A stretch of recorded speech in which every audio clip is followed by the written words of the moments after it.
గుంటూరు జిల్లా పొన్నూరులో 120 మంది మహిళా లబ్ధిదారులకు ఎమ్మెల్యే ధూళిపాళ్ల నూతన పెన్షన్లను పంపిణీ చేశారు. ఈ సందర్భంగా మాట్లాడుతూ రాజీనామా చేసిన ఎమ్మెల్సీలపై 4 వారాల్లో నిర్ణయం తీసుకోవాలన్న హైకోర్టు ఆదేశాన్ని మండలి స్పీకర్ మోషేరాజు పట్టించుకోవడం లేదని, ఆయన వైకాపాకు అనుకూలంగా పనిచేస్తున్నారని విమర్శించారు. ఉన్నత స్థానాల్లో ఉన్నవారు పార్టీ రహితంగా వ్యవహరించాలని అన్నారు.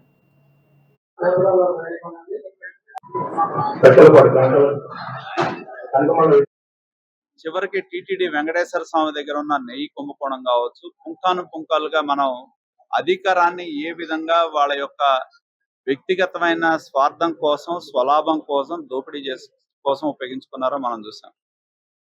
ఇవాళ ఈ ప్రభుత్వం వచ్చిన తర్వాత ఎప్పటికప్పుడు పేదల నుంచి వచ్చిన విజ్ఞప్తులను దృష్టిలో పెట్టుకొని కొత్త పెన్షన్లు మంజూరు చేయడం జరుగుతూ ఉంది. మరి గతంలోనే ఈ నియోజకవర్గంలో దాదాపు 1000 దాకా భర్తలు కోల్పోయిన వాళ్ళు, గత ప్రభుత్వం నుండి కూడా తిరుగుతా ఉన్న పెన్షన్లు రాని వాళ్ళందరూ కూడా గతంలో ఒక 1000 పెన్షన్లు ఇచ్చాం. అదే విధంగా కొత్తగా ఇవాళ 100 పెన్షన్లు మనం నియోజకవర్గంలో పంపిణీ చేయడం జరిగింది.